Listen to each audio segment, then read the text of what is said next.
Campinas. A rádio que toca notícia na nossa região.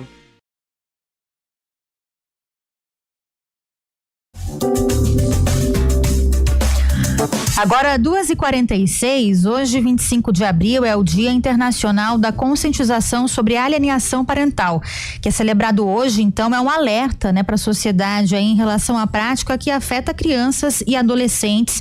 Isso acontece quando um dos pais ou avós mesmo da criança acaba interferindo na criação e acaba isolando a criança de um dos pais ou familiares. A gente vai entender melhor esse assunto agora com a doutora Vanessa Paiva, ela que é advogada especialista em direito de família e sucessões, fala conosco ao vivo aqui no estúdio CBN. Oi, doutora, boa tarde. Boa tarde a todos. Bom, doutora, primeiro eu queria que você explicasse pra gente o que é a alienação parental. A alienação parental é uma conduta que um genitor tem com relação à criança no sentido de desqualificar o outro genitor.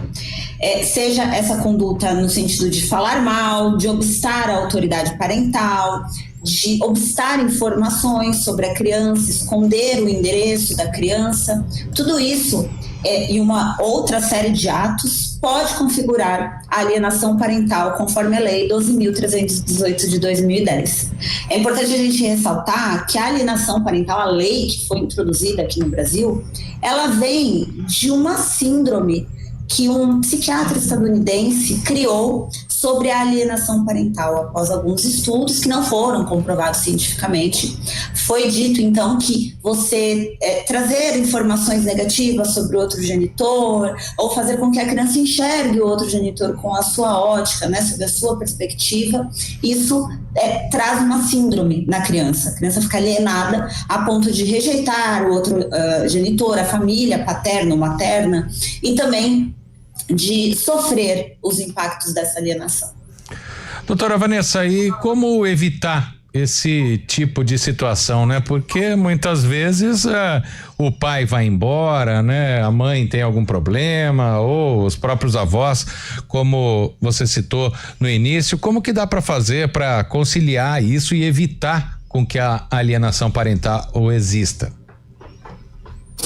Perfeito. A alienação parental, ela tenta ser, de toda forma, coibida, pelo judiciário, por psicólogos, assistentes sociais. É um exercício multidisciplinar para que isso seja, de fato, cortado da vida da criança. É importante que o responsável pela criança, não só aquele que reside com a criança, mas aquele que também convive em finais de semanas ou dias espaçados, que ele saiba que ele não pode fazer campanha de desqualificação do outro, que esse outro não é só a mãe ou só o pai, é também toda a rede familiar, o arranjo familiar daquela outra pessoa, incluindo padrasto, madrasta, tio, tia, avô, meio-irmão. Então, poupar a criança desses fragmentos de uma relação que talvez não tenha dado certo.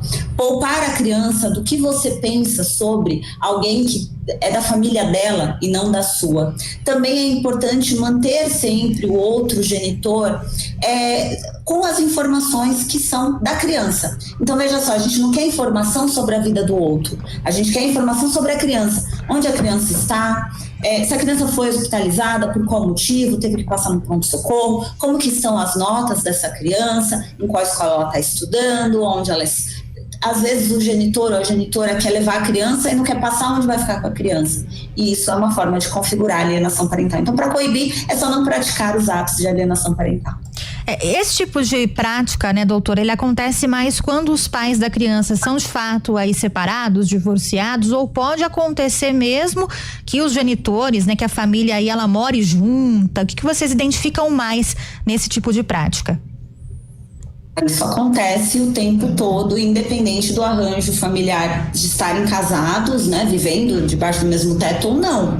A partir do momento que você desqualifica o pai do seu filho, ou você desqualifica a mãe do seu filho para essa criança, você já está causando nessa criança o que a gente chama de reflexos da alienação parental. Então, a criança, muitas vezes, ela não obedece à mãe porque o pai retira a autoridade da mãe na frente da criança. né? E vice-versa também. E como eu disse, não é só o pai ou a mãe, a gente também tem a família que é extensa. Então a gente fala da mãe, da sua mãe, então da avó materna, da avó paterna, tudo que é campanha para desqualificar, para retirar essa família da convivência, ou para fazer com que a criança fique com raiva de uma outra pessoa, é configurado, sim, alienação parental. A única diferença, né, é que quando os pais não convivem debaixo do mesmo teto, isso é levado muito recorrentemente para o Poder Judiciário. Agora, quando está debaixo do mesmo teto, é difícil de ter alguma solução do Estado, pelo menos, sobre isso.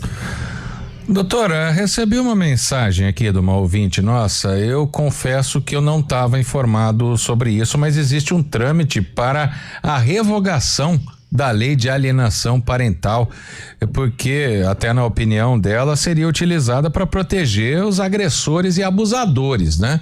Essa lei está para ser retirada? Essa discussão existe? E se isso acontecesse, seria um retrocesso?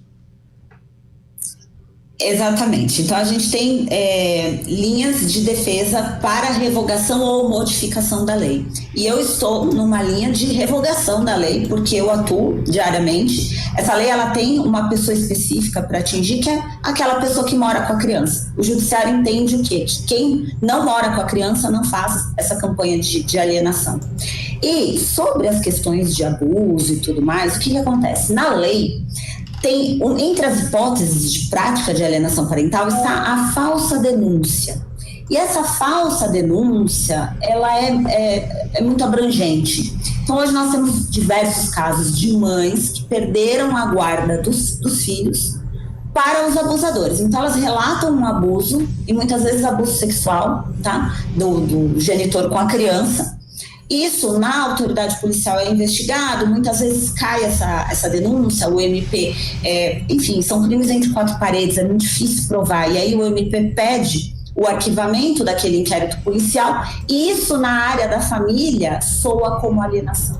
Ela praticou alienação para separar a criança do pai, ela praticou alienação porque ela não superou, e com essa alienação, imagina, a mãe não deixa a criança voltar ao convívio do pai, e aí configura outro tipo de alienação, que é obstar o convívio. E aí, com esse acúmulo de hipóteses legais, digamos assim, a criança é retirada do convívio da mãe e é entregue muitas vezes, sim, para os seus abusadores. E isso é só o começo, é só a cereja do bolo. Nós temos outras tantas questões aí que estão envolvendo essa lei. Não é um retrocesso, só na minha linha de raciocínio, porque nós temos a Constituição Federal, que garante a proteção integral e o melhor interesse do menor. Nós temos o Código Civil, nós temos o Estatuto da Criança e do Adolescente, que é uma lei muito completa na defesa da criança e do adolescente. Então, essa lei, ela realmente, como eu disse no começo, ela vem a partir de uma síndrome que não tem comprovação científica, e o criador dessa síndrome é um psiquiatra que era conhecido por defender pedófilos nos Estados Unidos, que é o Richard Gardner.